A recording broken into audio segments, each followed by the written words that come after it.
NH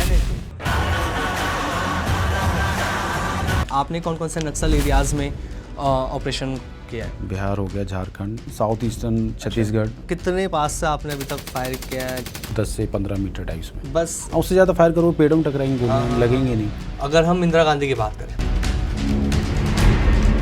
उनकी भी हत्या हुई थी, वहाँ कौन सा लूप पॉइंट था कि गोली मार दी गई प्रधानमंत्री को और सिक्योरिटी हमारी कुछ नहीं करी? सीएम हमने ऐसे कुछ देखे, चांटा मार दिया जाता है, रैली में है, एनर्जी है साथ में, लेकिन फिर भी एकदम से आता है कोई चांटा मार के चला जाता है। इस ऑपरेशन में अपनी डेथ को बिल्कुल करीब से देखा है? ऐसे काफ़ी सारे इंसिडेंट हैं। एक बार हम जंगल में जा रहे थे, मेरा स्काउट निकला है, मैं निकला हूँ और 5वें बंदे को ना कुछ ज़मीन में कुछ दबा हुआ दिखा। बीडी वाला बंदा है, उसने निकाला, तो देखा कि उसमें 10-10 किलो के आईडीज दबे पड़े। इतना सीरियस मोड में कैसे रह पाते हैं? जो हमारी ड्यूटी है ना, अगर मैं हंसी मजाक में लग गया तो then I am compromising on my duty. It's not कि मुझे हंसी मजाक पसंद नहीं, हंसी मजाक में ध्यान दूंगा तो मैं I am compromising over my duty. कहा जाता है कि आर्मी के अंदर टैटूज अलाउड नहीं है, ऐसा क्यों? टैटू इसलिए अलाउड नहीं है कि नमस्कार दोस्तों, स्वागत है आप सभी का द पॉडकास्ट रूम में और मैं हूं आपके साथ Aamir Khan. The podcast room में हम आप लोगों को बहुत सारे ऐसे गेस्टों से मिलवाते हैं जो आपकी लाइफ के अंदर चेंजेस लेकर आते हैं। हमारी लाइफ के अंदर जब तक हमें सही गाइडेंस ना मिले तो हम अपनी लाइफ को बदल नहीं सकते। इस पॉडकास्ट रूम के जो यूट्यूब चैनल पर आप पॉडकास्ट देखते हैं, बहुत सारे न्यूमरोलॉजिस्ट होते हैं, एस्ट्रोलॉजर होते हैं, मोटिवेशनल स्पीकर होते हैं, लेकिन आज आपके लिए मैं एक गेस्ट को लेकर आया हूँ ऑन डिमांड। जो मार्केट के अंदर आप अधिकतर उनके पॉडकास्ट आज के डेट में अगर आप इंस्टाग्राम चला रहे हैं तो हर 10 में से 3 रील इनके आपको देखने को मिल जाती हैं। हम बात कर रहे हैं राज शरोन सर की। ये एक्स कमांडो हैं। कमांडो क्या होते हैं? अभी तक हमने फिल्मों में देखा था कि कमांडो किसी बड़े नेता के पीछे रहते हैं या किसी बड़े ऑपरेशन में वो शामिल होते हैं, ब्लैक ड्रेस होती है, बंदूकें होती हैं उनके पास, लेकिन एक्चुअल में कमांडो होते कैसे हैं? इनकी लाइफ क्या होती है? ये कैसे ऑपरेशन करते हैं? हम कैसे समझे? कोबरा, हमने बहुत सारे नाम सुने होते हैं, ब्लैक कमांडो हो गया, कोबरा हो गए, और भी बहुत सारे ऐसे नाम हैं जो हम सुनते आ रहे हैं कमांडोज को लेकर, लेकिन एक्चुअल में इनकी रियल लाइफ कैसी है? कैसे इन्होंने स्ट्रगल किया, या ये हमारे देश की सुरक्षा कैसे कर पा रहे हैं? बड़े बड़े नेताओं के साथ ये रहते तो हैं, लेकिन ज़रा सी भी आपने देखा कोई चूक नहीं होती है, कोई भी नेता के आसपास नहीं पहुंच पाता। इनका ध्यान, इनकी सतर्कता इतनी होती है कि कोई परिंदा पर नहीं मार सकता। इस पॉडकास्ट में आप लोगों को हम बताने वाले हैं कि एक्स कमांडोज की लाइफ से हम कैसे क्या कुछ सीख सकते हैं। सर, स्वागत है आपका द पॉडकास्ट रूम में। थैंक यू अमीर, thank you for having me here. I am hope कि ये पॉडकास्ट में भी जैसे आपने जिस जोश के साथ स्वागत किया है उसी जोश के साथ जाए भी आगे। बिल्कुल सर, राज सर, क्योंकि ना ये जो टॉपिक ऐसा है और आपके बारे में जो हमने जाना ना, तो मैंने देखा पॉडकास्ट के बारे में इतना लड़ी लगा रखे आपने यार, हर जगह देखना राज सर राज सर राज सर, और बंदे एक्साइटेड रहते हैं कि जब कोई नया पॉडकास्ट लेकर आएंगे तो नई चीज़ हमें सीखने को मिलेगी। आई होप तो बहुत कुछ नया आपको बताना है आज। नहीं, बिल्कुल, I will try my best. और जब शुरुआत कर रहे हैं तो सबसे पहले आपसे ही करेंगे, जैसे हमने कहा कि एक्स कमांडो एनर्जी में भी आप रहे हैं। एनर्जी, सबसे पहले ये बताइए एनर्जी का हिस्सा कैसे बने आप? सी जैसे कि एनर्जी क्या is all together deputation force. तो मैं बोल रहा हूँ कि भाई एनर्जी की खुद की कोई मैन पावर नहीं है, सारी मैन पावर आउटसोर्स होती है आर्मी से, इंडियन आर्मी या CAPF से, सेंट्रल आर्म पुलिस फोर्सेज, जैसे CRPF, BSF, ITBP, SSB, CISF, यहाँ से वो आउटसोर्सिंग होती है। अच्छा। अपना लोग आते हैं, टेन्योर पूरा करते हैं, फिर वापस चले जाते हैं अपने ऑर्गेनाइजेशन में। तो वहाँ पर ऐसा कोई नहीं है कि परमानेंट कि भाई मैं 25 साल हो गए मुझे एनर्जी में या 10 साल हो गए, ऐसा कुछ नहीं होता। सबका सेट टेन्योर और टेन्योर पूरा करते हैं, then they fall back to their parent organisation. तो अगर आपको एनर्जी ज्वाइन करना है तो या तो आप इंडियन आर्मी का पार्ट बनिए या CAPF का पार्ट बनिए, then you can join NSG. तो जब आपने ज्वाइन किया था एनर्जी, तो आपने सोचा था कि यार एनर्जी में मैं जाऊँगा?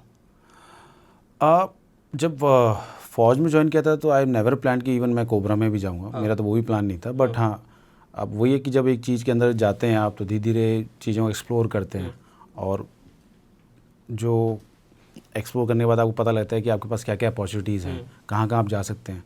देन अब मुझे पता लगा कि ठीक है, NSG is also in my kitty, और मतलब SPG is also is an option, SPG में भी जा सकता हूँ। तो then I opted for NSG. अच्छा, जब आप एनर्जी में थे तो इसकी चीज़ एक और मेरे को जाननी है। बहुत सारे लोगों को ये रहता है कि यार कमांडो तो है, हम कैसे बन सकते हैं? तो क्राइटेरिया क्या रहता है? देखिए, सबसे पहला इंपॉर्टेंट क्राइटेरिया कि आपको जो भी मैंने ये फ़ौज के नाम बताए, इनमें से किसी एक में भर्ती हो जाना आपको है। होना चाहिए। हाँ, किसी भी रैंक पर हो, चाहे जवान पर हो या JC लेवल पर हो या ऑफिसर रैंक पर हो, अब किसी और रैंक में जाइए, पहले आप भर्ती हो जाइए, आप वहाँ एक मिनिमम 2-3-4 साल का पीरियड है वो सर्व करिए, फिर उसके बाद you can volunteer for NSG। अच्छा। तो ये क्राइटेरिया है जी। और NSG में भी आने के 2 तरीके हैं। एक होती है ऑपरेशनल एंट्री, जिसमें प्रोबेशन होता है, 3 महीने ट्रेनिंग होती है, वो है। और कुछ लिमिटेड सीट्स होती हैं जो नॉन ऑपरेशन एडमिनिस्ट्रेटिव यूज़ के लिए होती हैं, तो वो उसमें ट्रेनिंग नहीं होती, उसमें डायरेक्ट लोग आते हैं। अच्छा। हाँ, तो वो दूसरी एंट्री। सबसे बड़ा चैलेंज क्या है, मेंटल या फिजिकल? अगर आप लेट्स से कि ऑपरेशनल रोल में आना चाह रहे हैं, जहाँ पर एक्चुअली जो NSG जो काम करती है वो करने वाले हैं, तो आई विल से कि आपको प्रोबेशन करना है, तो प्रोबेशन इज़ नो डाउट, मतलब इतने सारे प्रोबेशन करने के बाद व्हाट आई रियलाइज कि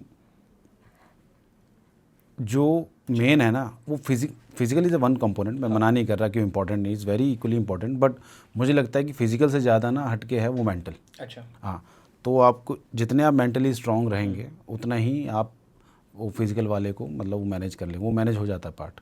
बट फिजिकली बंदा हारता है फिजिकल की वजह से, फिजिकली वजह से हारता है, सॉरी मेंटल की वजह से, सॉरी मेंटल की वजह से हार तो जाता है, लेकिन बहुत सारे लोग ऐसे होते हैं उन्हें लगता है कि यार फिजिकल भी तो इंपॉर्टेंट है उनके लिए। नहीं, मैं वही बता रहा हूँ, फिजिकल मैं बताता हूँ कि फिजिकल आप लोग कहेंगे कि मैं यार वो कोई पर्टिकुलर इवेंट नहीं कर पाया या इतना दौड़ा रहे हैं वो है। तो देखो मैं आपको बताता हूँ कि अगर कोई लेट्स से मैं 2 किलोमीटर दौड़ रहा हूँ, ठीक है, तो फिजिकल ताकत लगेगी, ठीक है, दैट्स ओके।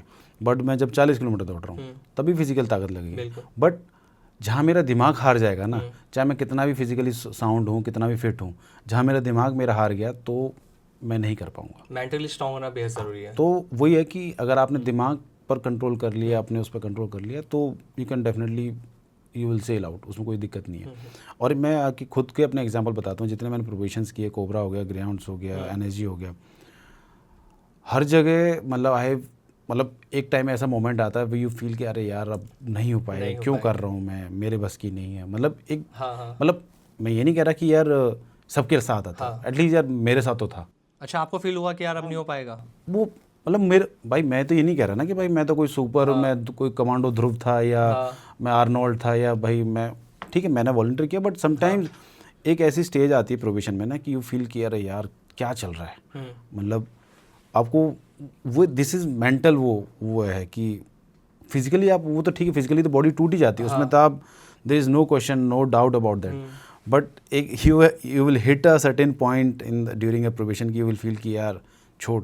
बट अगर वही पॉइंट होता है जहाँ पर लोग टूटते हैं, मतलब मुझे दिस इज़ माई एक्सपीरियंस कि लोग टूटते हैं या वो अपने आप को बचा के रखते हैं, तो वहाँ पर मेरे साथ ऐसा हुआ कि फिर मैंने थोड़ा वही you don't have to react immediately, right? Because you have to seek calmness in the chaos. तो जब ऐसे मोमेंट आते हैं तब फिर आपको खुद को समझाना होता है। कैसे बैक बाउंस किया था कि खुद को समझाया कि यार नहीं भाई मैं तो कर सकता हूँ? नहीं, उसमें ये है ना कि भाई मैंने ही तो वॉलंटियर किया है ना, मुझे आमिर ने थोड़ी बोला कि आप ये करोगे। No, it's my choice, I have volunteered, because मुझे किसी ने नहीं बोला कि या मेरे सीनियर ने बोला कि आप जाओ ये करो, नहीं, I have volunteer for this, तो मुझे खुद ही करना पड़ेगा और कोई रास्ता नहीं है। फिर ये भी सोचो ना कि मैंने शुरुआत क्यों की, मैं आया तो क्यों आया, तो फिर आपको थोड़ी थॉट क्लैरिटी लानी पड़ती है, फिर देन यू बाउंस बैक, फिर हम कुछ कर पाएंगे।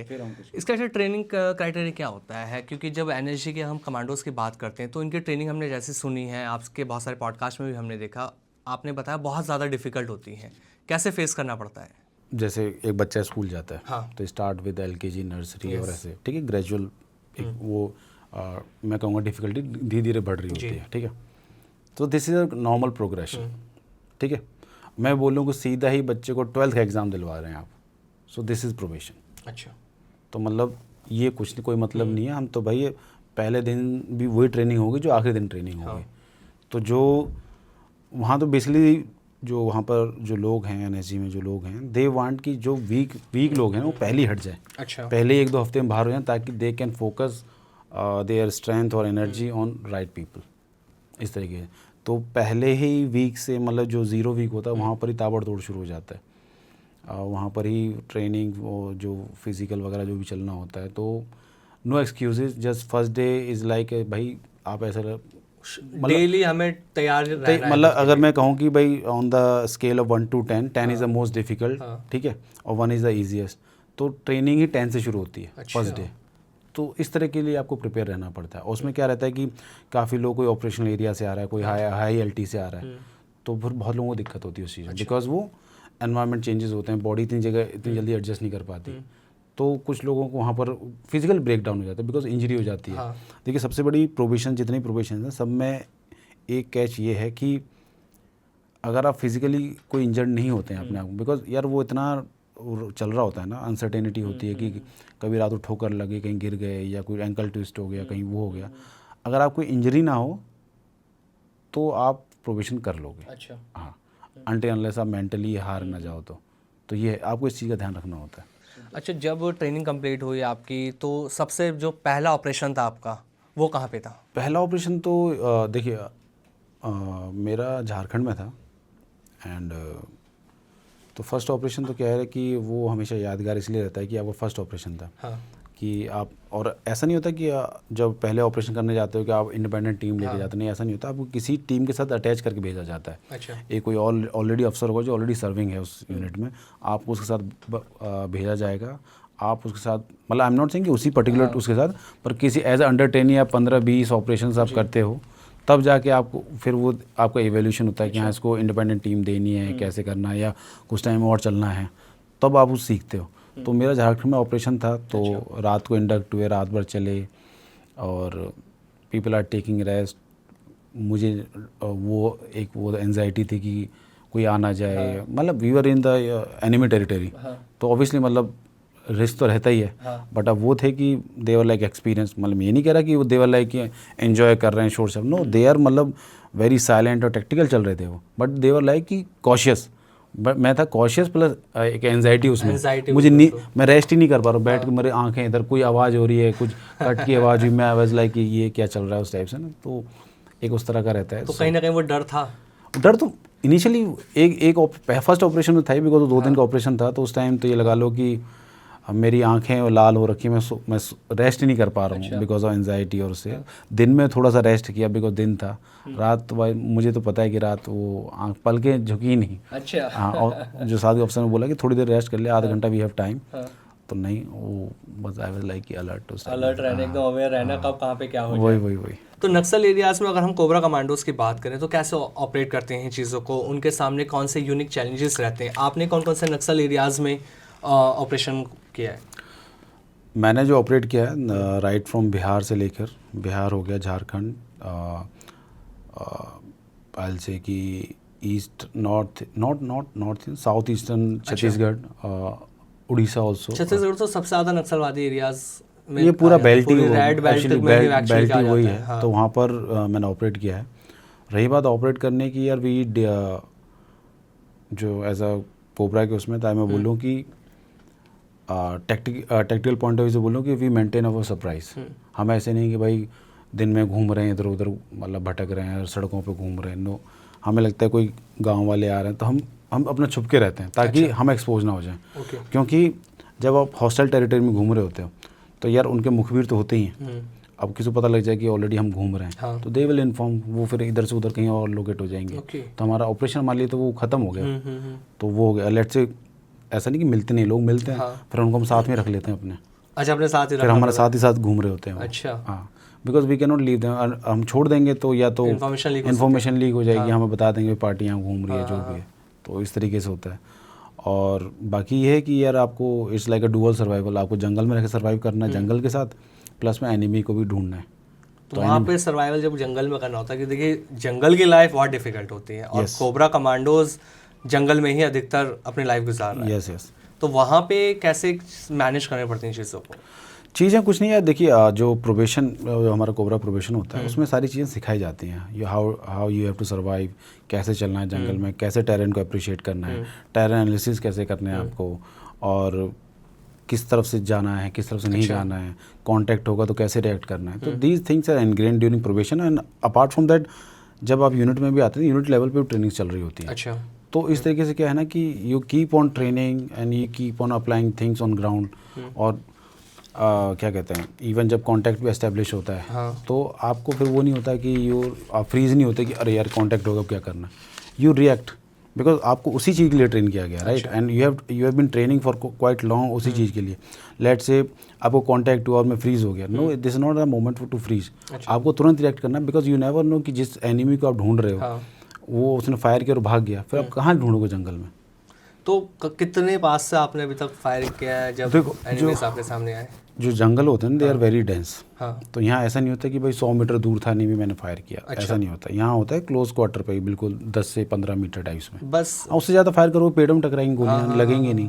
तो इतने उसमें कॉन्टैक्ट एस्टेब्लिश हो अनटिल अनलेस कोई थोड़ा सा कम डेंस जंगल है, थोड़ा एरिया बढ़ जाएगा. अदरवाइज कॉन्टैक्ट इतने में एस्टेब्लिश होते हैं.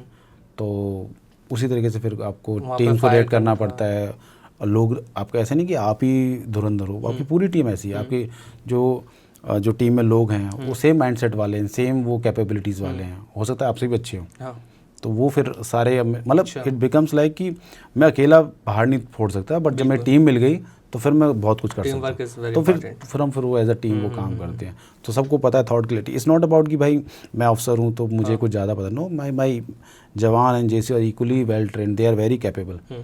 वहाँ पर ट्रेनिंग ऐसी होती है कि भाई लेट्स से कि किसी फॉर एग्जांपल हम ऑपरेशंस में, ठीक है, हमारा जो सबसे छोटा टीम का एलिमेंट होता है दैट इज़ बड़ी पेयर. 2-2 का बड़ी पेयर होता है. और मैंने बोल दिया कि भाई 2 लोग उधर जाओ, तो उनको पता है कि क्या करना है. अच्छा. ऐसा नहीं हो they have to wait for my order each and every time. Sir गोली फायर करूँ ना करूँ, कब करूँ ना करूँ, वो ऐसा कुछ होगा तो वो उनको बताया जाता है. बट पॉइंट है कि they are individual commanders also. अच्छा, ये चीज़ समझना चाहूँगा. जैसे आपने कहा कि 2 इधर जाते हैं, 2 इधर गए, या सामने से एक अलग अलग ग्राउंड तैयार किया जाता है. कैसे कंफर्म होगा कि अब हमें फायर करना है? शायद सीनियर ने फायर ना किया हो, बट जूनियर के पास ये कैसे कहे कि यार मुझे फायर कर देना चाहिए? कमांड कौन देगा? देखो काफ़ी टाइम ऐसा होता है कि आपको एनिमी दिख जाता है, पर आपको एक दिखा है.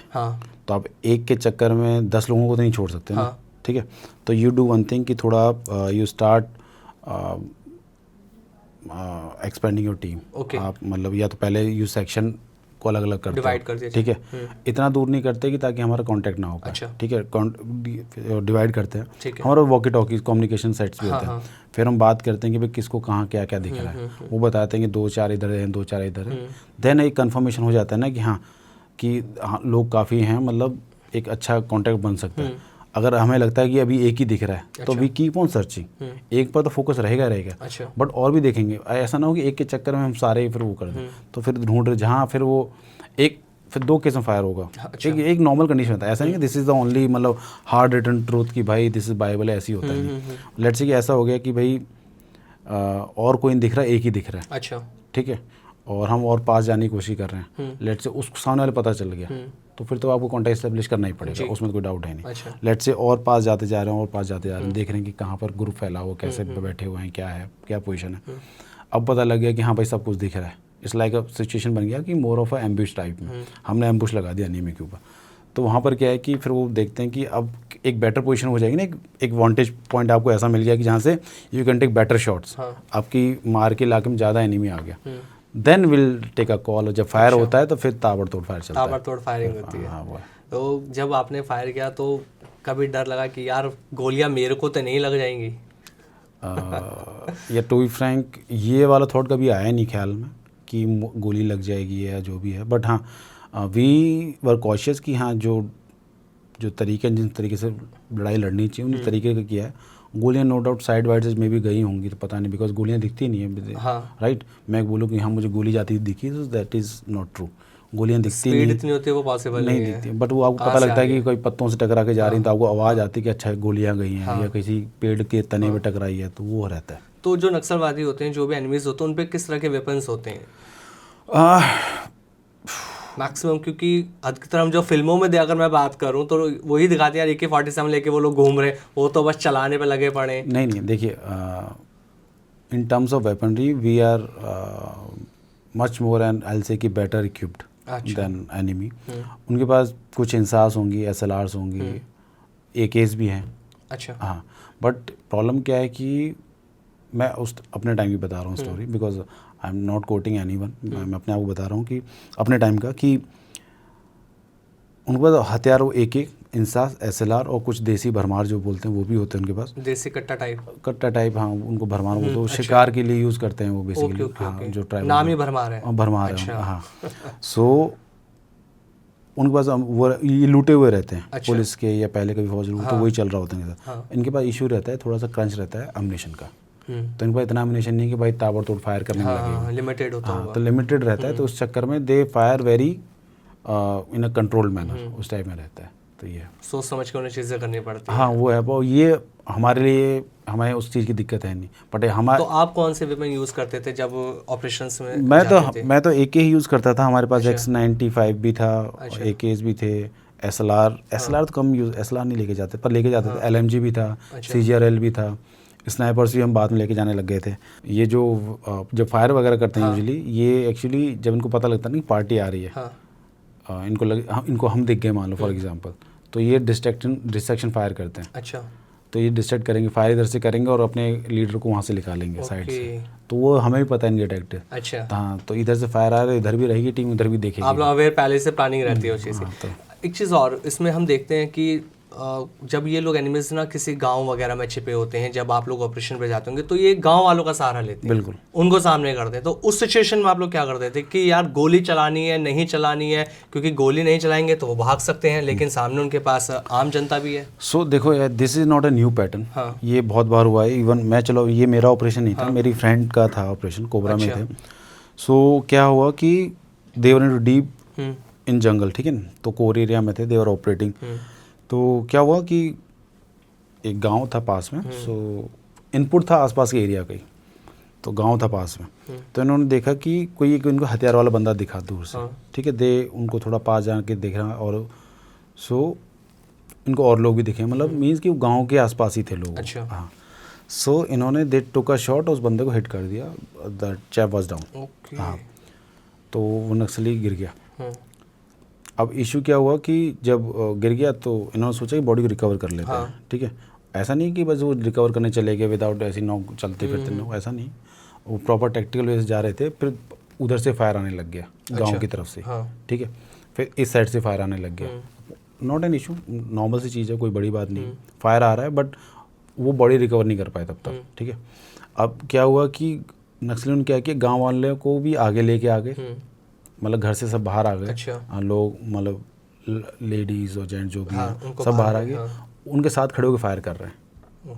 हाँ, so that becomes a very tricky situation for us कि भाई अब फायर करें तो कैसे करें, बिकॉज टारगेट क्लियर कैसे होगा? टारगेट क्लियर कर, मतलब ठीक है, भीड़ में मैं एम शॉट कर फायर करूं तो मैं मार सकता हूँ, इट्स नॉट, पर पॉइंट है कि वो they are not stable, right. एक यहाँ खड़े होकर फायर कर रहा है, फिर वहाँ से कर रहा है, मैं फायर करूँ किसी और को ना लग जाए, तो एक कोलेटरल डैमेज वो है। तो उस सिचुएशन में क्या हुआ था कि उन्होंने सोचा कि चलो ठीक है, उन्हें फिर भी एक दो लोगों को हिट किया जो दाएं बाएं थे, उन्होंने फिर भी एक दो लोग गिराए। और पर पॉइंट उसमें क्या हुआ कि उन्होंने बोला कि ठीक है यार, इनको ना बजाय कि यहाँ पर ये जो लोगों की इन्होंने ढाल बना रखी है, बजाय कि यहाँ पर इनको एंगेज करने के, इनको ना गांव से बाहर लेके जाते हैं। अच्छा। और पॉइंट क्या हुआ कि गांव से बाहर लेके गए तो गांव वाले भी साथ में आ रहे हैं, so that thing become a mess. तो कोबरा कमांडोज किस किस के साथ मिलकर ऑपरेशन करते हैं, अगर हम बात करें पारा की या मार्कोस की? नहीं, इनका पैराज और मार्कोस का कोई रोल नहीं है जंगल, मतलब जिस एरिया में वो ऑपरेट करते हैं, हम ऑपरेट करते हैं, वहाँ पे कोई रोल, नक्सलवाद में सिर्फ कोबरास कमांडोज होते हैं, कोबरा ही ऑपरेट करती है, मेनली वो ऑपरेट करती है। बाकी स्टेट के STFs हैं, जैसे छत्तीसगढ़ की DRG है, वो है, और झारखंड की झारखंड जैगवार है, उड़ीसा की SOG करके है। अच्छा। पुलिस की टैक्टिकल यूनिट STF टाइप्स होते हैं, वो हैं, तो उन्हीं को जंगल वारफेयर में ट्रेन कर रखा है। तो जैसे हमारे साथ काफ़ी बार हुआ है कि कोबरा की यूनिट के साथ जे की यूनिट एक टीम को अटैच कर दिया, ताकि उनको भी एक्सपोजर मिले कॉन्टैक्ट का या काम करने का। तो इस तरीके से, तो जैसे मैंने अभी पारा, SF, मार्कोस इनका नाम लिया, इनकी क्वालिटीज़ क्या कुछ है? देखो यार, क्वालिटीज़ क्या है कि आप ये लगा लो कि फॉर एग्जांपल आपको इंजीनियर बनना है तो आपकी वाली पढ़ाई होगी, राइट। मैं आपको ये नहीं कह सकता कि आपको इंजीनियर बनना है तो ये लो आप आर्ट्स वाली किताबें पढ़ लो। आपको मेडिकल डॉक्टर बनना है तो आपको MBBS करना पड़ेगा। So it's like that. भाई पैरा वाले हैं, उनका वो काम है तो उनको वाली ट्रेनिंग दी जाती है। हम कोबरा वाले थे तो हमारा ये काम था, तो हमारी वाली ट्रेनिंग हुई। मार्कोस का काम लेट्स से मरीन सिक्योरिटी का है तो उनको वाली ट्रेनिंग दी जाती है। तो आप लगा लो इस तरह का फ़र्क है, मतलब डोमेन अलग अलग हैं, पर हो सकता है कई जगह डोमेन ओवरलैपिंग भी हो। आई एम नॉट सेइंग कि पैरा वाले आ जाएंगे जंगल वारफेयर में तो ऑपरेट नहीं करें, no, they can obviously operate. थोड़ा सा एक माइनर ट्विक्स वगैरह करेंगे अपनी टैक्टिक्स में, दे कैन ऑपरेट। अच्छा। सेम मतलब वाइस वर्सा ऑल्सो, कोबरा वाले जब JNK में जाएंगे वहाँ भी ऑपरेट कर सकते हैं। मतलब इट्स ऑल अबाउट कि आपको ट्रेनिंग देके मतलब आपको थोड़ा टेक्निकली अपने आप को थोड़ा चेंज करना पड़ता है, वो दैट गोज फॉर एवरीवेयर। मतलब ऐसा नहीं कि नेवी सील्स आएंगे इंडिया में आके और तबाही मचा, नो यार, उनको भी पहले अपना पूरा स्टडी करना पड़ेगा, उनको भी उसके अकॉर्डिंग टेरेन के अकॉर्डिंग चेंजेस लाने पड़ेंगे अपने मॉडल ऑपरेंडी, बिकॉज हर जगह का मौसम टेरेन सब कुछ तो अलग है, राइट। उसके अकॉर्डिंग आपको इक्विपमेंट जो सामान लेके जा रहा है उसमें भी चेंजेस लाने पड़ेंगे, ठीक है। अब कोई मान लो पैरा वाला बंदा है, वो JNK में ऑपरेट कर रहा है, वो यार रक्षक में अपना ये स्लीपिंग बैग और क्या क्या लेके चल रहा होगा, राइट। उस हिसाब से राशन भी उसके अकॉर्डिंग होगा, ठीक है। अब ऐसा तो है नहीं कि यार वो ड्राई राशन लेके चल रहा है पैरा वाला की ड्राई फ्रूट्स हैं बहुत सारे, फॉर एग्जांपल एनर्जी रिच और उस टाइप में। अब मैं ड्राई फ्रूट्स यार मैं झारखंड में तो नहीं खा सकता ना, वहाँ गर्मी इतनी है, मैं खाऊंगा साला बिकम, मतलब समझ गए ना। बिल्कुल बिल्कुल। सो पॉइंट ये है कि सबका अपना अपना रोल है, एंड सब अपने अपने रोल में वेल ट्रेंड है, and they are doing very well. तो इस मतलब मुझे ऐसा लगता है कि लोगों को बजाय कि ये कंपेयर करें कि कौन अच्छा है कौन बेकार है, इट्स लाइक सबकी अपनी क्वालिटीज है, सबकी अपनी क्वालिटीज है, कब किसको क्या करना है, हाँ सबको क्या करना है। Apart from that everyone is complementing each other, ठीक है। इट्स लाइक कि अगर ओवरलैप नहीं होगा चीज़ों में तो देयर विल बी गैप्स, तो गैप्स का लोग फायदा उठा लेंगे। तो it's like every for those who are working on ground and for the security of the nation, they are doing their very best और दे आर इक्वली कैपेबल। अच्छा, जब किसी ऑपरेशन में आप लोग गए तो कभी ऐसा हुआ कि साथ में किसी को गोली लगी हो, उस कंडीशन में कैसे क्या हुआ ऑपरेशन में? देखिए जो हमारा काम है, सामने से फायर हो रहा है तो पता नहीं है कहाँ से गोली किसको आके लग सकती है। मैं कह रहा हूँ जो हमारा नेचर ऑफ वर्क है, जो नेचर ऑफ ड्यूटी हमारा, सो ये चीज़ होना लाजमी है। अच्छा। या जब आपकी गोली एनिमी को लग सकती है तो एनिमी गोली आपको भी तो लग सकती है, ठीक है। तो इस लाइक प्रिंसिपल की अगर मैं आपको देख पा रहा हूँ तो आप भी मुझे देख सकते हैं, उस टाइप का है, ठीक है। सो हाँ यस, चीज़ें होती हैं, हमारे बंदों को गोली लगती हैं, बट जो आप देखेंगे पैटर्न ना कि हमारे जो specially I am talking about cobra की जो कैजुअलिटीज़ हुई हैं हमारी, that is not because of bullet injury. अच्छा। ज़्यादा वो हुई हैं आईडीज़ वगैरह की, उसमें ओके आईडीज़। सो सबसे ज़्यादा खतरा हमारे लिए आईडीज़ का रहता है। अच्छा। डायरेक्ट कांटेक्ट में बुलेट वो मैनेजेबल है, उसमें लॉस कम है। अच्छा। इसमें आईडीज़ में क्या है कि साला फटेगा एक साथ 4-5 लपेट देगा, और यू नेवर नो कहाँ पर आईडी लगा होता है। वो तो हमेशा लगा के रखते हैं। हाँ, तो यही रीज़न था कि कोबरा को रेज किया गया, उसको उसमें ट्रेन किया गया। तो आइडेंटिफाई कर लेते हैं कोबरास कमांडोज? नहीं, identify we try our best, ठीक है, बट पॉइंट क्या है कि हम ऐसे मूव करते हैं कि आप देखो, लेट्स से आप एनिमी हो, आप कहाँ वो लगा लोगे आईडी, हर जगह तो नहीं लगा सकते। तो we try to negotiate terrain, for example कि ऐसे वे में जहाँ से वो उम्मीद ना करे कि हम यहाँ से आएंगे, तो we choose the toughest route, ताकि हमारी भी सेफ्टी है उसमें। ऐसा नहीं कि भाई हम प्रूव करना है भाई हम कमांडो हैं, हम तो टफेस्ट रूट, नहीं, वो टफेस्ट रूट हमारी सेफ्टी के लिए, सेफ्टी पर्पस, सेफ्टी के लिए। अब यार मैं वहाँ तक पहुँच ही नहीं पाया, मैं खुद की कैजुअलिटी हो गया, तो मैं किस बात का वो। बिल्कुल। बट बाकी हाँ, that is a part and parcel of job कि भाई आपको भी नुकसान होगा, वो भी होगा। और मैं आपको बता दूं कि चाहे कोई पैरा है, मार्कोस है, लॉसेस सब देखते हैं, लॉसेस होते हैं, because every operation can not be है ना कि भाई वो जीरो डार्क 30 वाला कि भाई सब ओसामा को मारने जा रहे हैं। सबके लॉसेस होते हैं, और each and every force in this on this planet have suffered losses. अच्छा, कभी जैसे जब ऑपरेशन करने गए तो कभी कोई एनिमीज़ ने आपके किसी कमांडोज को पकड़ लिया हो, उस सिचुएशन में कैसे निकाला जाता है? क्योंकि अगर आपने अलग अलग यूनिट में भेजे हैं कमांडोज को, हो सकता है किसी एनिमीज़ ने पकड़ा हो, तो वहाँ पे कैसे निकालते हैं उसको? देखिए फर्स्ट ऑफ ऑल मेरे सामने ऐसा नहीं हुआ कि हमारे वो ऐसी आती नहीं, बिकॉज यार जब इट्स लाइक कि दो आमने सामने लड़ रहे हैं, एक अब मैं एक जनरल सिचुएशन दे रहा हूँ, तो पकड़ना है, पकड़म पकड़ेगा तो खेल है नहीं, या तो मरेगा या मारेगा, वो वाला खेल चल रहा होता है, तो वो नहीं है। बट एक रिसेंटली इंसिडेंट हुआ था लास्ट ईयर, अच्छा 2024 में, जब एक कोबरा का ही जवान था जिसको पकड़ लिया था। तो उसमें इशू हुआ, वो पकड़ा इसलिए गया कि छत्तीसगढ़ DRG और कोबरा और शायद कोई STF भी थी, वो ऑपरेट करके वापस आ रहे थे। अच्छा। हाँ, सो क्या हुआ, जो नक्सलियों ने DRG को घेर लिया, मतलब DRG को घेर लिया, तो cobra came gone for their rescue. अच्छा। उनको रेस्क्यू रीइंफोर्समेंट में गया, उनको रेस्क्यू करने के लिए, उनको रेस्क्यू किया, तो ये बंदा शायद कवर अप करने के चक्कर में थोड़ा सा आगे निकल गया। अच्छा। तो इसको पकड़ लिया फिर। ओके। हाँ, बट वो 2 दिन बाद आ गया था वापस, 2 दिन बाद हुआ, उनको छोड़ दिया था। अच्छा, आप लोग अगर किसी को नक्सलवादी को पकड़ लेते थे तो उसके साथ क्या करा जाता है? यार देखो, कोबरा कमांडोज जैसे नाम कोबरा है ना, तो लोगों के अंदर डर बहुत होता है कोबरा कमांडोज भाई देखो, फर्स्ट ऑफ ऑल मैं वही बोलूँगा कि ये तो पकड़ने वाला हम काम करते नहीं, हाँ, हम पकड़े में ही क्यों, आपको सीधा मारना हम है। पकड़ने पकड़ा के लिए थोड़ी गए वहाँ हाँ। पर, राइट। तो अपना काम तो वो है कि जो जिस काम के लिए आपको ट्रेन किया वो करें। हाँ। पर कई बार ऐसा हो जाता है कि हाँ। पकड़ में भी आते हैं, तो फिर थोड़ा ट्रीटमेंट दे के उनको फिर पुलिस के हवाले कर दिया जाता है। पुलिस के हवाले कर दो, उसका बाद जो करना पुलिस करेगी। हाँ, फिर वो आप लोगों को तो सिर्फ सीधा बंदे को गोली मारनी है। मतलब वही जो हमारा काम वही है। तो बट हाँ, ऐसी कोई नौबत आती है तो फिर तो यार जो अपने हिसाब से पूछताछ करके फिर दे दो। मैं आपको बहुत पीछे लेके जाऊंगा। अगर हम इंदिरा गांधी की बात करें, प्रधानमंत्री थी हमारे देश की, राइट। उनकी भी हत्या हुई थी, गोली मारी गई थी। इतनी हाई टाइट सिक्योरिटी रहती है, हम देखते हैं वीवीआईपीज़ की, और पीएम के साथ तो बहुत सिक्योरिटीज़ होती हैं। वहाँ कौन सा लूप पॉइंट था सिक्योरिटीज़ में कि गोली मार दी गई प्रधानमंत्री को और सिक्योरिटी हमारी कुछ नहीं कर पाई? ओके, सी देखो, फर्स्ट ऑफ ऑल आपको इसके आंसर से पहले आपको ये पता होना चाहिए कि गोली क्यों मारी गई। हाँ वो आपको पता है? जी। बिकॉज वो जो पंजाब में जो भी चीज़ हुआ था, पंजाबी तो हाँ, जो सरदार जो कम्युनिटी के साथ हुआ था, उन्हीं कमांडोज में, हाँ, उन्हीं के जो था बंदा, वो भी सरदार था उसी कम्युनिटी से। आई एम नॉट सेइंग कि कम्युनिटी बेकार है, उसमें नहीं आना, बट कुछ चीज़ें गलत हुई थी, ठीक है। तो पीपल वर डिसग्रंटल्ड, ठीक है। तो जो उनका सिक्योरिटी प्रोटोकॉल था उसमें उसके लोग काम कर रहे थे और उनका बैकग्राउंड चेक वगैरह उस पर नज़र नहीं रखी गई थी। अच्छा। हाँ, तो इस वजह से ऐसे इंसिडेंट होते हैं। सो मैं वही बता रहा हूँ कि जब आजकल का जो सेटअप देखें, जिस सेटअप में लोग काम करते हैं, तो जो ऐसे हाई प्रोफाइल लोगों के साथ जो XYZ कैटेगरी की सिक्योरिटी, Z कैटेगरी मिला होता है जिनको, तो वहाँ पर क्या होता है कि वहाँ पर जितने लोग VIP को सिक्योरिटी दे रहे होते हैं ना, ऑलमोस्ट उतने लोग आपके ऊपर भी नज़र रख रहे होते हैं। हाँ।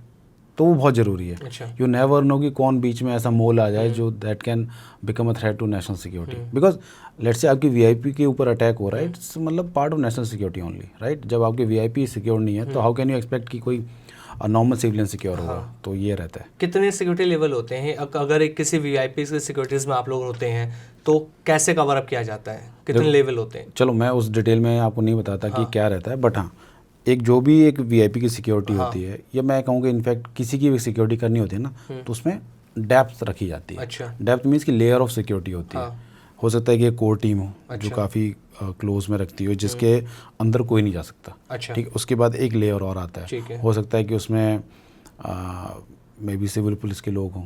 अच्छा। ठीक है, सिविल पुलिस के लोग हों जो सिविल कपड़ों में हो। फिर उसके बाद सिविल पुलिस की दूसरा लेयर आ जाए। ठीक है, और उसमें मे बी वो यूनिफॉर्म में हो। फिर उसके बाद हो सकता है कि CAPF की लेयर आ जाए। हाँ। और उसके बाद हो सकता है इंटेलिजेंस वाले तो खैर लोग बीच में रहते ही हैं, उसमें कोई इशू नहीं है। तो ऐसे करके ना डिफरेंट लेयर्स बनाए जाए, बिकॉज ताकि अगर किसी बंदे को अंदर आना है तो पेनिट्रेट करने में ऐसा ना हो कि भाई एनर्जी नहीं घेरा बना रखा, बस इसको तोड़ के जाना है। अच्छा। VIP में सबसे आगे एनर्जी रहती है? नहीं, एनर्जी तो बिल्कुल VIP के एनर्जी के बाद से VIP एक नंबर है। अच्छा, ओके। तो मतलब इस ये VIP है, चारों तरफ अभी एनर्जी खड़ी है। इसके बाद फिर लेयर्स। हाँ, तो लेयर्स का इसलिए रहता है कि अगर कोई बंदे को पेनिट्रेट करना है तो it should have to go through multiple layers. ठीक है, उससे फ़र्क नहीं पड़ता कि मैंने 50 लोग खड़े कर दिए VIP के आसपास, फ़र्क इससे पड़ता है 50 लोग कितने कैसे कवर कर रहे हो चीज़। क्योंकि जब देखा ना इंदिरा गांधी की जब हत्या, उसके बाद ही एनर्जी आया। उसके बाद एक्चुअली एनर्जी, राजीव गांधी की भी हमने सेम देखा है, ऐसी हमने महिला उनके पास जाती है और बॉम्ब फट जाता है। देखिए उसके लिए ना मल्टीपल रीजंस हैं जो ये ऐसे इंसिडेंट होते हैं ना, उसमें कोई एक ट्रिगर पॉइंट नहीं होता। हाँ। There are multiple factors and multiple क्या कहते हैं वेरिएबल्स, जिनके ऊपर ये सारी चीज़ें डिपेंड करती हैं। ठीक है, इंटेलिजेंस भी होता है। ठीक है, अब एक चीज़ ध्यान रखना, जहाँ पर ये इस तरह के इंसिडेंट होते हैं ना, एकदम क्लोज में किसी बंदे ने मारा है, तो वहाँ पर 99% चांस क्या होता है कि कोई ना कोई अंदर का बंदा भी रहता है। अच्छा। हाँ यार, अब देखो जब ये क्या कहते हैं, फॉर एग्जांपल राजीव गांधी वाला आप एग्जांपल, कोई लड़की इतने सारे लेयर्स को तोड़ के अंदर तक कैसे आ गई, उससे एक्सेस कंट्रोल नहीं हुआ, तो मीन्स कहीं ना कहीं से उसको थोड़ा मतलब सरपा कराया गया होगा। बिल्कुल कोई था अंदर। तो मतलब आई एम नॉट सेइंग कि कोई बॉय कोई बड़ा प्रोफाइल होगा। हो सकता है कि लेट्स से आमिर सिक्योरिटी पे था, आमिर को बोला अरे यार इस लड़की को इसके पास नहीं, इसको भेज देना। ठीक है ना, आपने कहा ठीक है इनके थ्रू आया, भेज दिया। वो लूप पॉइंट एक तरह से हो जाता है। मतलब दिस इज जस्ट एग्जांपल, मतलब आई एम नॉट सेइंग ऐसी कुछ ऐसा हो सकता है। हाँ बिल्कुल, तो वो है, इस वजह से सारी चीज़ें होती हैं। तो मैक्सिमम केसेस में this is the one of the reason कि जहाँ पर ना कि सिक्योरिटी में लैप्सेस हो जाते हैं, कि someone is not doing their duty to their fullest. लेकिन अभी भी ऐसी बहुत सारी चीज़ें देखने को केसेस मिलते हैं ना। अगर हम बहुत सारे बड़े बड़े लीडर्स की बात कर लें, CMs हमने ऐसे कुछ देखे, चांटा मार दिया जाता है, रैली में है, एनर्जी है साथ में, लेकिन फिर भी एकदम से आता है कोई चांटा मार के चला जाता है।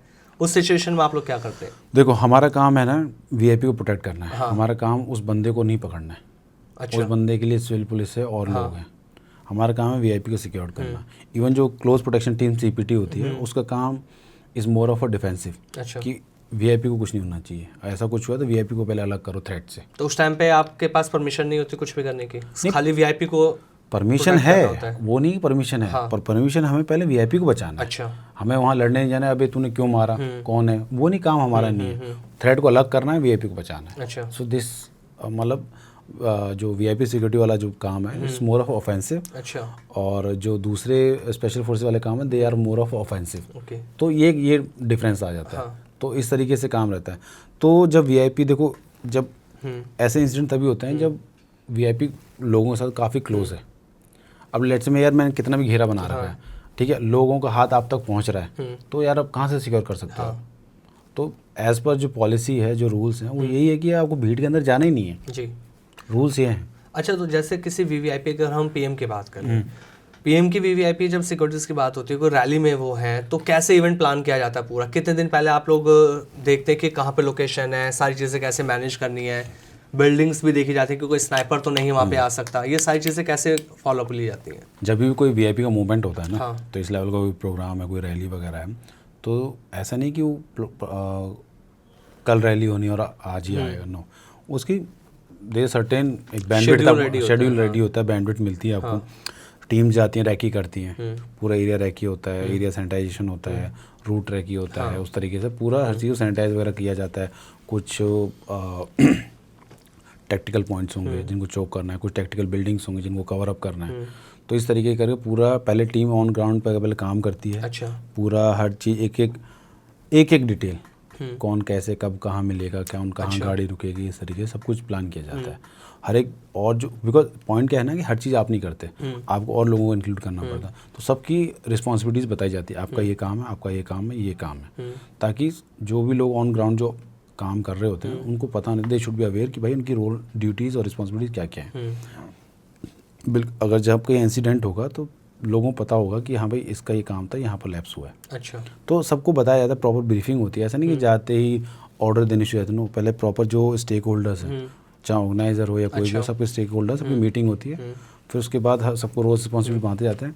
जब पूरी चीज़ें अरेंज हो जाती हैं, फिर उसके बाद यू डू रैकी उस टाइप में, देन देखते हो कि हाँ ठीक है, everything is up to the mark, जो एज़ पर जो SOP या जो प्रोसीजर या पॉलिसी के थ्रू होना चाहिए वो है।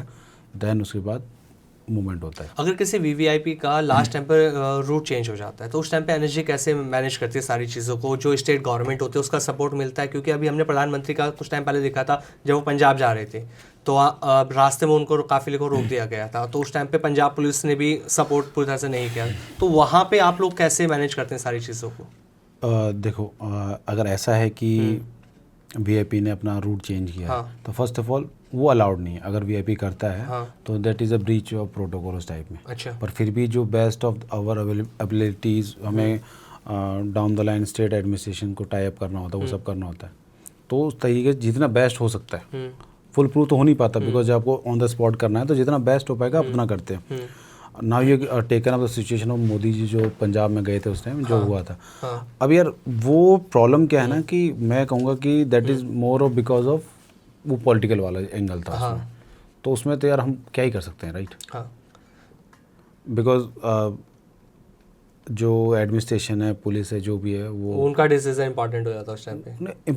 इट्स नॉट अबाउट कि इम्पोर्टेंट, कि लेट से मैं आपके घर में आ रहा हूँ और आप मुझे सपोर्ट नहीं कर रहे हैं, तो फिर मैं ज़्यादा कुछ कर नहीं सकता ना, राइट? फिर तो ये कि जो मेरा है अपने आप का अपना बचाओ, उसको अपना कवर अप करके। सो दैट इज़, मैं वो तो कहूँगा that was more of a politically वो था, रादर देन कि ऐसा कोई सिक्योरिटी लैब्स, मतलब ऑब्वियसली सिक्योरिटी लैब्स है, because I am just telling you कि रीज़न क्या था कि दैट वो था पॉलिटिकली इंस्टिगेटेड टाइप्स में था वो। सिक्योरिटी लैब्स की आपने बात करी, हमने ट्रम्प का भी केस देखा था। ट्रम्प एक बहुत बड़ी हस्ती है, बहुत बड़ा नाम अमेरिका में, उसकी सिक्योरिटी हर जगह सुनने में आती है कि हाँ ट्रम्प जब कहीं बाहर जाता है तो अपनी सिक्योरिटी अलग से लेकर जाता है। उसके बावजूद भी उन्हें गोली छू के गई थी उनके कान के पास। और मैं वही है, मैं जैसे पहले पॉडकास्ट में बताया कि वो इंसिडेंट ऐसा है कि शोज़ की भाई there was lapses in security, हाँ बिकॉज जिस लेवल की मैं कहूँगा कि रिस्क है या नहीं है, हाँ। पर जिस तरह की एक ऑरा यूएस ने बना रखा है अपना, हाँ। इस मोर ऑफ नैरेटिव सेटिंग, हाँ अगर उस ऐसे आदमी के साथ इंसिडेंट हो रहे हैं तो मैंने somewhere and someone is involve, या कह सकते हो सिक्योरिटी लैप्स हुआ है, बिकॉज यार this is not expected from a country like US कि भाई ऐसा हुआ कि आपके वीआईपी सेफ नहीं है। ठीक है, वहाँ पे एक गन वाला कल्चर है, that is different thing, but जब वीआईपी ऐसा जा रहा है उसको, मतलब पॉइंट क्या है ना कि मैं अगर किसी सिक्योरिटी में, तो ऐसे नहीं कि मैं बस अंधे होकर काम कर रहा हूँ, मुझे उसके अपनी वीआईपी का प्रोफाइल, रिस्क, थ्रेट वगैरह सब कुछ इंटेलिजेंस एजेंसी के साथ हमारा वो सब कुछ शेयर होता है जी। वो भी बताएंगे भाई इस एरिया में ऐसा थ्रेट है, ये है, तो इस तरह ऐसे सब कुछ इंटेलिजेंस शेयरिंग वगैरह सब कुछ होती है। उसके बावजूद ऐसा लैप्स हो रहा है तो मीन्स की गड़बड़ है। आपको क्या लगता है, अगर हम इंडिया की बात करें या हम फॉरेन की बात करें, तो दोनों के सिक्योरिटी लेवल में कहाँ डिफरेंस है? हम कहाँ स्ट्रांग हैं या हम पीछे हैं अभी? देखो, सब अपनी अपनी जगह स्ट्रांग है।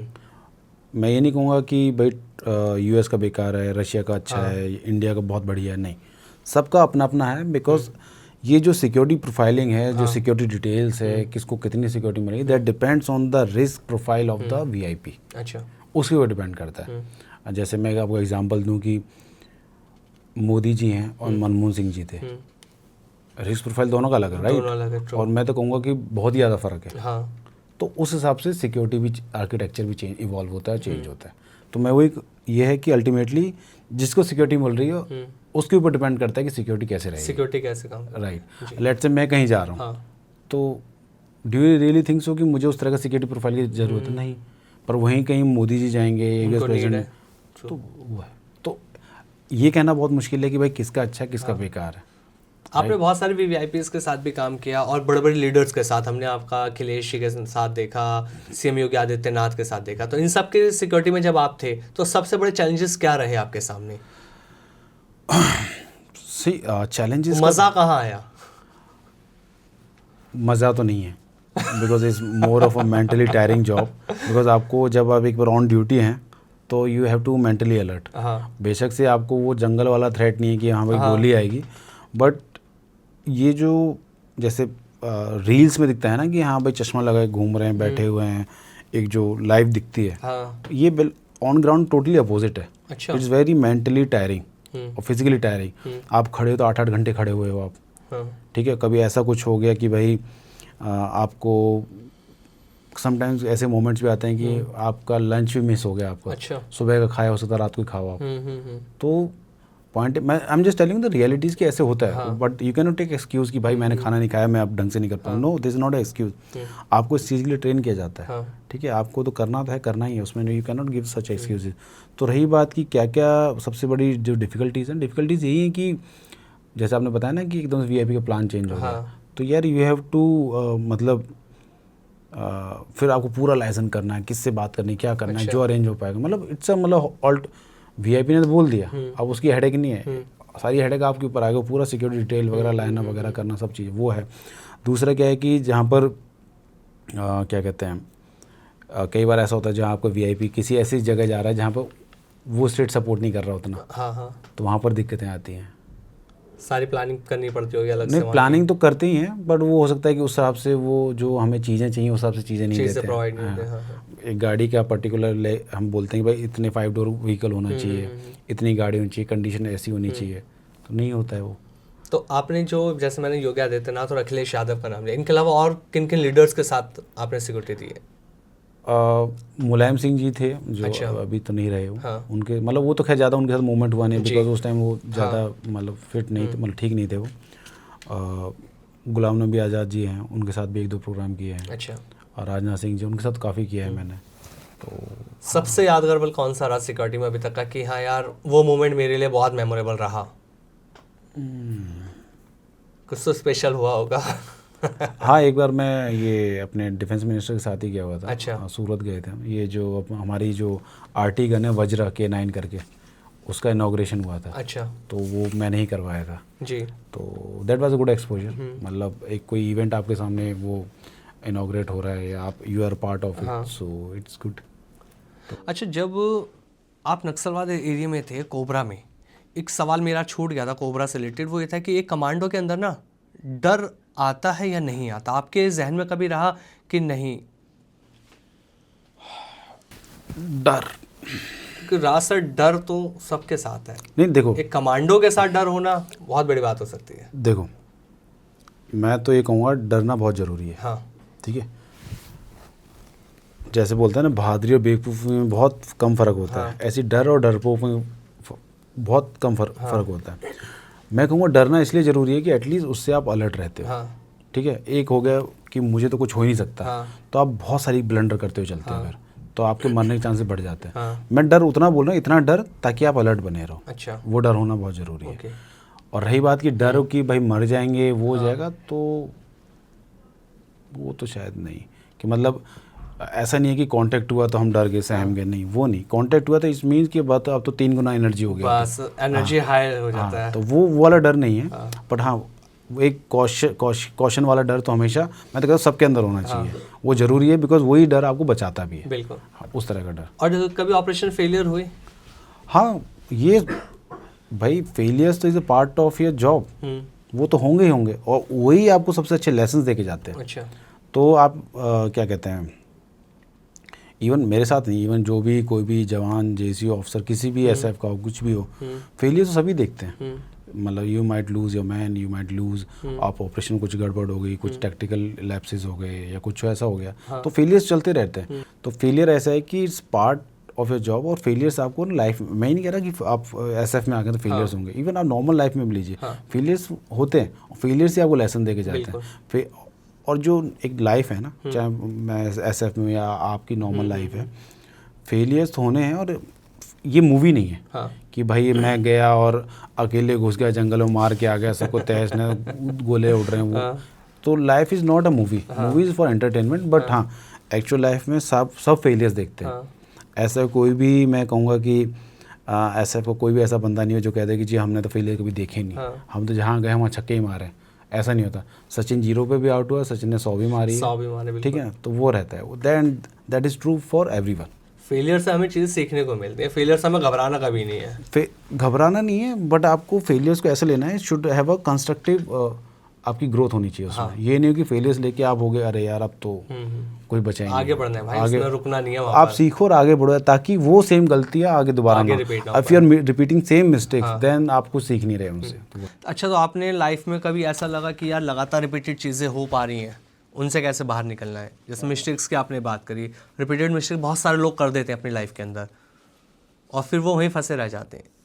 मुझे ऐसा लगता है कि जो ऐसा बताया ना कि लोग रिपीटेटिव उसी में लगे हुए हैं, तो हो सकता है कि शायद वो उनको समझ नहीं आ रहा। अच्छा, ठीक है, या तो उनको समझ नहीं आ रहा कि वो बार बार सेम गलती कर रहे हैं, या वो समझना नहीं चाहते। समझना सेंस कि भाई उनको वो माइंडसेट है नहीं कि उनको ग्रो करना है, उनका है कि ठीक है यार चल रहा है चलने दे, ठीक है। और हमारे यहाँ तो ये वाला एटीट्यूड के साथ काम कर नहीं सकते, right, because you never know कि चलने दे वाले एटीट्यूड की वजह से कौन सा कोई आपका साथी पीछे रह जाए फिर। तो ये वाला हमारा तो माइंडसेट वो रहता है कि हाँ यार, इवन वी ऑल्सो सी कि भाई साथ वाली टीम से कुछ गलती हुई है, तो that lesson should be given to each and every one, ताकि ये लैप्सेस दोबारा ना हो। बिकॉज मैं आपको बताता हूँ कि जो हमारे कोबरा में रिफ्रेशर ट्रेनिंग्स होती हैं, हर साल आपको 1 महीने के लिए जाना होता है, ट्रेनिंग करनी होती है। तो वहाँ पर क्या होता है कि वहाँ पर ऐसा नहीं है कोई नई टेक्निक या कुछ सिखाते, वहाँ पर क्या होता है केस स्टडीज़ वगैरह से बताते हैं। अच्छा। भाई ऐसे ऐसे हुआ था, ये गड़बड़ हुई थी, ये अच्छा था, ये पता होना चाहिए, ताकि इससे क्या है ना कि आपको एक तो एनिमी के बारे में पता चलता है, एक बार ये भी पता चलता है कि भाई नए नए टैक्टिक्स आप कैसे इवॉल्व हो रहे हैं, एनिमी कैसे इवॉल्व हो रहा है और आपको कैसे इवॉल्व करना है। तो माय पॉइंट इज़ कि भाई आपको इवॉल्व करना है, जो बोलते हैं ज़माने के साथ रहना है, तो आपको इवॉल्व करना पड़ेगा, अदरवाइज तो फिर आप पीछे छूटते चले जाएंगे। हॉस्टेज रेस्क्यू ऑपरेशन के बारे में बताइए आप। हॉस्टेज रेस्क्यू अभी तक तो खैर कोई हुआ नहीं है। अच्छा। अभी तक फॉर द टाइम बिंग जो शायद मुझे लगता है हॉस्टेज रेस्क्यू वाला जो ऑपरेशन था शायद मुंबई में था, मुंबई जो अपना 26/11 वाला, हाँ, उसके बाद शायद पठानकोट वाला हुआ था, पर उसमें कोई ऐसा हॉस्टेज वाला ऐसा सिचुएशन नहीं आई थी। So hostage rescue is very critical, because आपको क्या है कि हॉस्टेज को नहीं मारना है, ठीक है, और आपको एनिमी को मारना है, तो एनिमी को उसी लाइन पर ट्रेन किया जाता है। अच्छा। तो इवन जो हमारी प्रैक्टिसेस भी होती हैं, रूबिया टारगेट्स होते हैं। अच्छा। उनको रूबिया टारगेट बोलते हैं। उसमें एक तरफ हॉस्टेज पूरा दिख रहा होता है आपको, टेररिस्ट का फेस दिख रहा होता है, अच्छा। फेस और ये इतना मतलब इतना एरिया ये दिख रहा होता है, तो आपको गोली इस पर मारनी होती है। ओके। हाँ, तो वो टारगेट पॉपअप होके आते हैं और रूम इंटरवेंशन ड्रिल्स भी होती है जिसमें एकदम टारगेट आएगा और आपको इतना है कि भाई हॉस्टेज को गोली नहीं मारनी है, उसको गोली मारनी है। तो इस तरह के बहुत सारे एक्सपोजर्स हैं उसमें ना। तो एनर्जी ये एक्चुअली हॉस्टेज वाली सिचुएशन आती है अर्बन वारफेयर जिसके लिए एनर्जी को ट्रेन किया जाता है।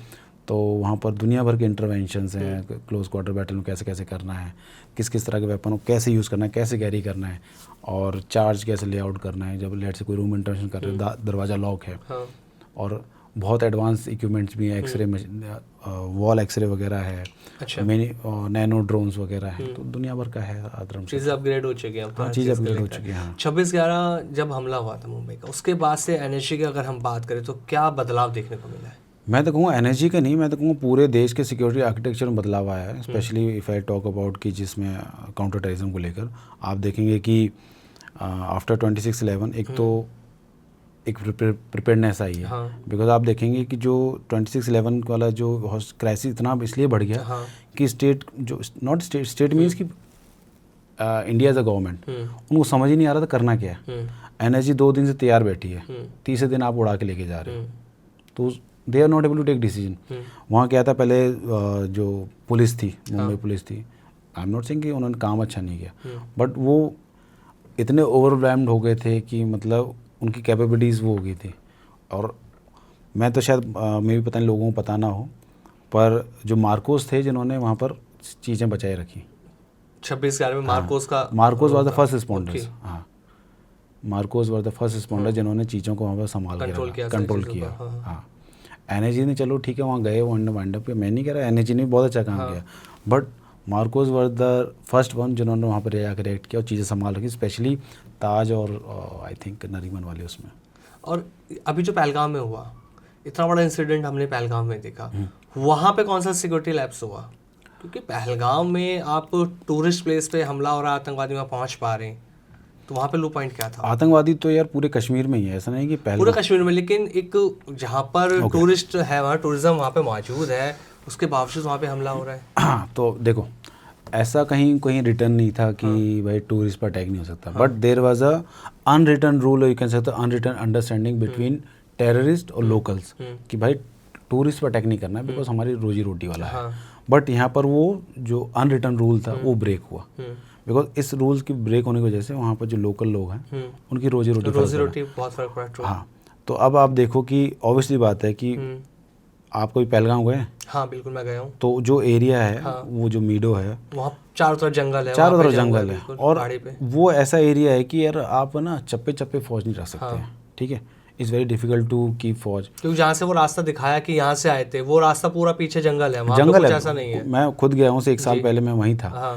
बट पॉइंट ये है ना कि आप, मैं कहूँगा कि भाई सिक्योरिटी लैब्स था, मुझे तो नहीं लगता सिक्योरिटी लैब्स था, कि बिकॉज वहाँ पे चीज़ें सालों भर से ऐसी चलती आ रही हैं कि भाई टूरिस्ट स्पॉट है, वहाँ पे ऐसा नहीं कोई क्या कहते हैं कोई मिलिट्री प्रेजेंस है, कुछ नहीं, बट वहाँ पे अटैक हो बिकॉज वो पोरस बॉर्डर्स हैं, राइट, कि टेररिस्ट के आने जाने का रास्ता है। बट उन्होंने इस टाइम ऐसा इंसिडेंट किया तो उसका फिर उनको जवाब भी मिल गया, ऑपरेशन सिंदूर हमने दिया, ऑपरेशन सिंदूर हुआ, उसके बाद उनको लोगों को मारा गया जी। तो ये है, बट हाँ एक जो इट वाज अ सेटबैक, मैं तो ये कहूँगा कि हाँ भाई वी डिडंट एक्सपेक्ट कि ऐसा होगा, बट ठीक है।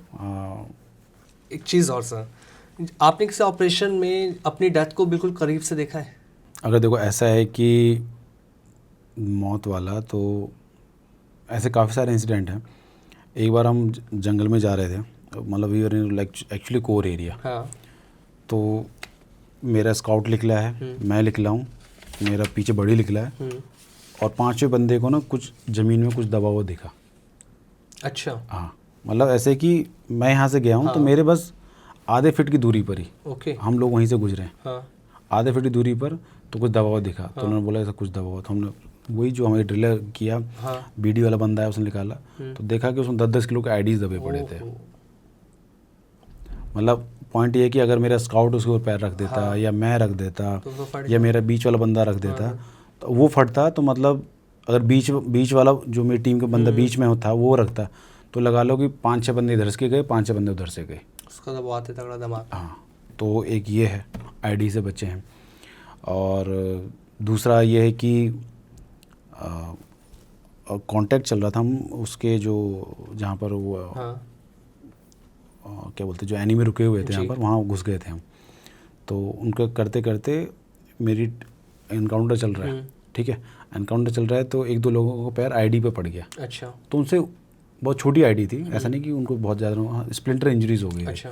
तो वो है, तो ऐसा था कि वो बीच वाले लोगों पर हुआ, तो स्प्लिंटर बस हमारे पता नहीं शायद पेड़ों की वजह से नहीं लगे, नहीं तो हमारे भी स्प्लिंटर्स लग जाते। अच्छा। तो इस तरह के हैं। बाकी कांटेक्ट जब भी हुए हैं तो गोलियां तो गई हैं, गोलियां तो आसपास हमेशा गई हैं, तो वो तो थ्रेट तो हमेशा रहता है। अब so there are multiple reason, मतलब मल्टीपल ओकेजन जहाँ पर एक वो जो मरने वाला, मतलब आई विल से कि आई वाज फॉर्चुनेट और आई विल से कि माय टीम वाज फॉर्चुनेट कि भाई एटलीस्ट हमने किसी साथी को खोया नहीं।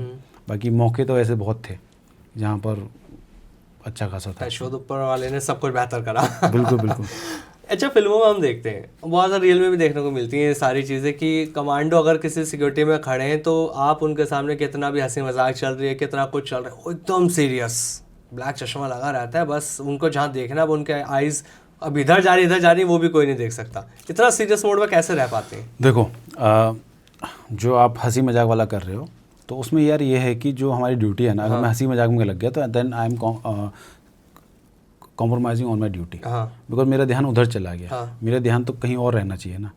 तो इस वजह से वही है कि इट्स नॉट कि मुझे हंसी मजाक पसंद नहीं है, हंसी मजाक में ध्यान दूंगा तो मैं I am compromising over my duty. तो ये एकदम सीरियस नोट पे रेडी रहना होता है। तो इट्स नॉट अबाउट सीरियस, आप स्माइल भी करो, और पॉइंट है कि मुझे फोकस वहाँ रहना है, ना कि आमिर ने चुटकुला सुनाया मैं आमिर चुटकुले पे हंस रहा हूँ। ठीक है ना, मैं आमिर चुटकुले पे हंस रहा हूँ मीन्स मेरी अटेंशन इधर गई है। तो ये हो रहा है। अच्छा, मार्कोस कमांडोज की जब अभी आपने बात करी थी, मार्कोस कमांडोज के अंडर वाटर जो कॉम्बैट ट्रेनिंग होती है वो कहते हैं बहुत ज़्यादा कठिन होती है, ऐसा क्यों? कठिन देखो यार इसलिए कि आप मुझे बताओ कि अंडर वाटर सर्वाइव करना is also difficult, right? True. ठीक है, जो काम आप ज़मीन पर रह के कर सकते हो, बिकॉज आप we are land animals, right? We are not, हम ऐसा नहीं कि पानी के अंदर सांस लेते हैं, ऐसा कुछ नहीं है। ठीक है, तो एक वैसे ही डिफ़िकल्टी बढ़ जाती है जब आप पानी के अंदर जाते हो कि आपकी more than half of the capabilities are gone. ठीक है, फिर आप पानी के अंदर जाते हो तो आप यू गो विद इक्विपमेंट। तो उसमें दो तरह के लोग रहते हैं, SD और CD। सरफेस डाइवर्स जो शायद 25 मीटर तक जाते हैं। अच्छा। और क्लियरेंस डाइवर्स होते हैं शायद वो 65 मीटर तक जाते हैं नीचे। तो आप देखो कि खतरा इस लेवल का रहता है कि यू नेवर नो कि इक्विपमेंट फेलियर हो गया तो आप मारे जाओगे। ठीक है, इक्विपमेंट फेलियर जिससे सांस ले रहे हो। और ये भी ध्यान रखना होता है कि जैसे स्पेशली जब CD क्लियरेंस डाइवर वाले में कि नाइट्रोजन के मिक्सचर ज़्यादा ना हो जाए ताकि आपकी बॉडी वहीं कोलैप्स ना हो जाए, पॉइजन ना बन जाए। ठीक है, तो एवरीथिंग इज़ अगेंस्ट यू। ठीक है, पानी में तो रहोगे वैसे तो मरोगे। ठीक है, और जो आप सांस ले रहे हो उसमें मिक्सचर में कोई गड़बड़ होगी तो मरोगे। अगर आपके मिक्स जो इक्विपमेंट लगा हुआ है वो जो ऑक्सीजन या नाइट्रोजन वाला, उसमें गड़बड़ होगी तो मरोगे आप। तो इसलिए इट्स वेरी डिफिकल्ट, सबसे ज़्यादा डिफिकल्ट है। हाँ, मतलब आप देखो ना कैपेबिलिटीज़ अब निहत्ते की टाइप से जा रहे हो वहाँ पर। और उस टाइम जब स्पेशली जब 60-65 मीटर पे होते हो तो प्रेशर इतना होता है ना कि अगर वो इक्विपमेंट में फेलियर हो गया, नाइट्रोजन नहीं पहुँची तो आपकी बॉडी कोलैप्स हो जाएगी। इससे सबसे ज़्यादा डिफिकल्ट है ये। कोबरा कमांडोज को स्नैक बाइट से निपटने के लिए कैसे ट्रेनिंग दी जाती है? या देखो, नाम भी कोबरा है, बट पॉइंट क्या है ना कि लेट से हम रात को कहीं मूव कर रहे हैं तो एक तो कपड़े हम वैसे रखते हैं ताकि इस तरह के बाइट्स वगैरह ना हो। और मूवमेंट करते हुए तो यूजुअली नहीं होता है ऐसा कुछ, बट हाँ हो सकता है कि कहीं बैठे हैं वहाँ पर कुछ ऐसा हो जाए। तो उसके लिए तैयारी ये है कि जैसे हमें बोला जाता है कि शूज़ नहीं उतारने हैं आपको।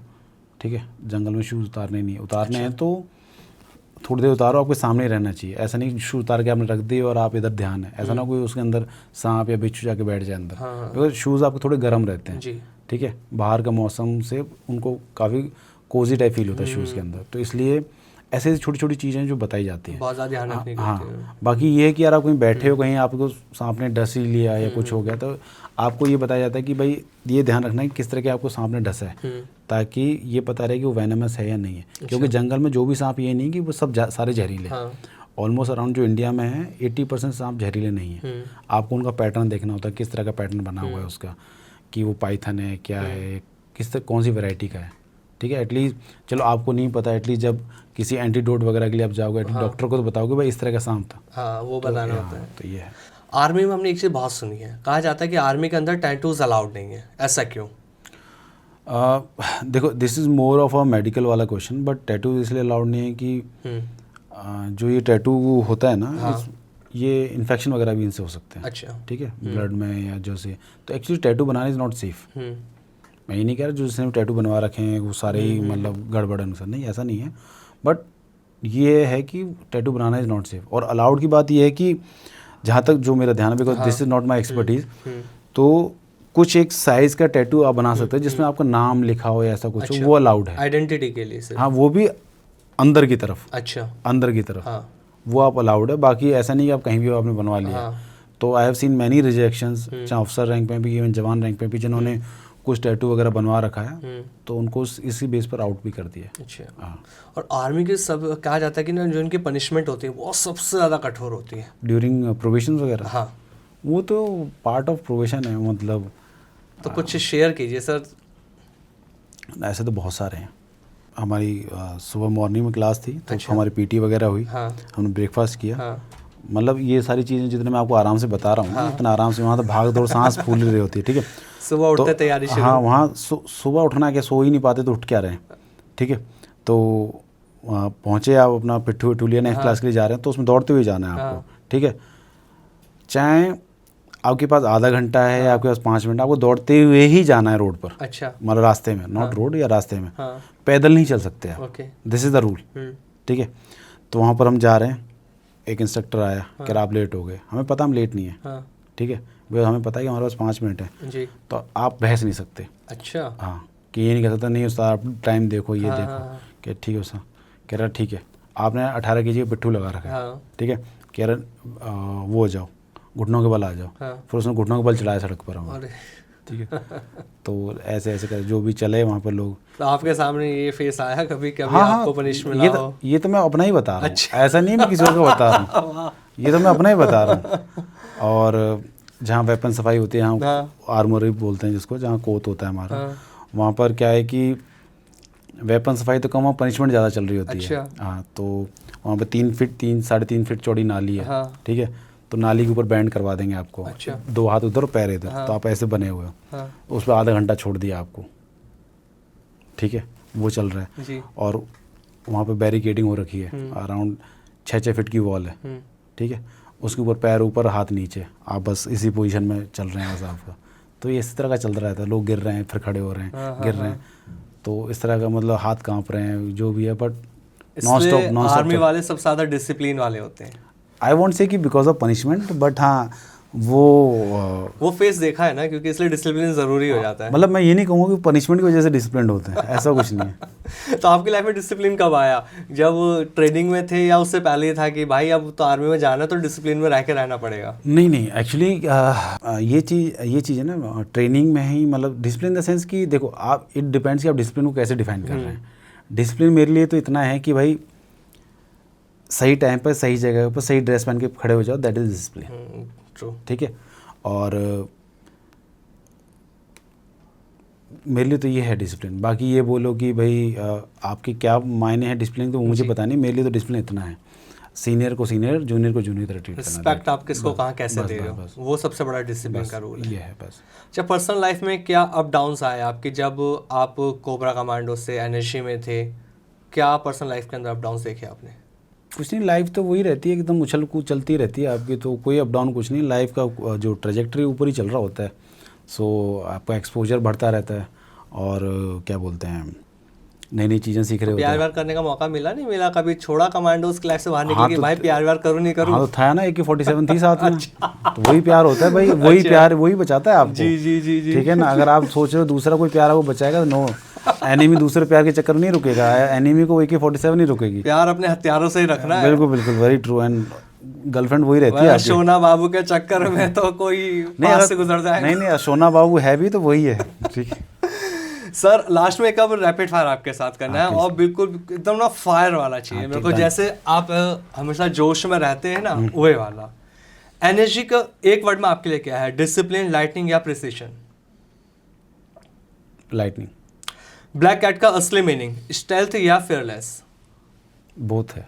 ओके। एनर्जी ट्रेनिंग, पेन ज्यादा या प्रेशर? टाइम नहीं ले सकते pain. Pain, okay. Cobra commandos, jungle tough या enemy tough? Jungle. Okay, cobra को मतलब जंगल से डर, एनिमी से नहीं है। एनिमी को तो रगड़ देंगे। Great great great. One thing more dangerous, terrorist gun और terrorist mind? Mind. Real life में कमांडो की सबसे बड़ी स्ट्रेंथ क्या है? उसका माइंड। ओके। सबसे बड़ा मिथ अबाउट कमांडोस? मिथ कि हम बहुत खूंखार होते हैं। ये तो है। मैंने भी सोचा था तो भाई, मैं आपको खूंखार लग रहा हूँ। मैं वही कह रहा हूँ, मैंने जो सोचा था कि भाई राज जी के साथ पॉडकास्ट करना, लेकिन सामने से मिले भाई तो अलग ही हिसाब किताब के बंदे हैं। नहीं, this is myth, this is myth. Commando के लिए सबसे टफ क्या होता है? अपने साथी को खोना।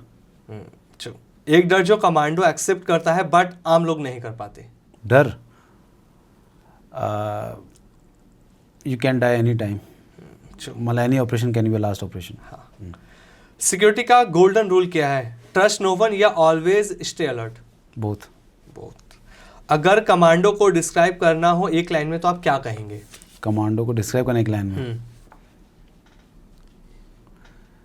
जियो शान से, मरो शान से। ये जिंदगी ना मिलेगी दोबारा बस। और अगर राज शरोन को एक लाइन में आपको डिस्क्राइब करना हो? ओके, जियो और जीने दो। जीने तो आप देंगे नहीं एनिमीज को। नहीं, बस I have done that part, तो अब ठीक है। नहीं, बहुत शानदार। मतलब राज सर, बहुत मजा आया मुझे कमांडोज को लेकर ना। मेरे अंदर बहुत सारी चीजें थी जो नहीं पता थी, आपके पॉडकास्ट देख कर चीजें समझी, लेकिन आज सामने बैठ के आपसे बात करी, एक तो जो फेयर था ना कि भाई कमांडोज हमेशा डरा के रखते हैं, मिथ है ना, बिल्कुल मिथ है। लिटरली बहुत मुझे मजा आया। थैंक यू सो मच, आप हमारे इस पॉडकास्ट हिस्सा बने, और मैं उम्मीद करूंगा हमारे जो व्यूअर्स हैं इनको बहुत कुछ सीखने को मिलेगा। और जो लोग कमांडोज में चाहते हैं कि करियर बनाया, मुझे बनना है, तो भाई बन सकते हो अगर आज जैसा बनना है तो। नहीं, बिल्कुल बन सकते हैं। बस वही है कि you should know the process कि कैसे बनना है। हाँ, देखो, मेहनत करो। गोल सेट करना इज लाइक 30-40% काम। हाँ, जो रास्ता चुनना है that is the main work, और रास्ते को पूरा करना that is the task actually. Thank you so much Raj sir. फिर मुलाकात करेंगे एक बार नेक्स्ट पॉडकास्ट आपके साथ जरूर करेंगे। Thank you so much.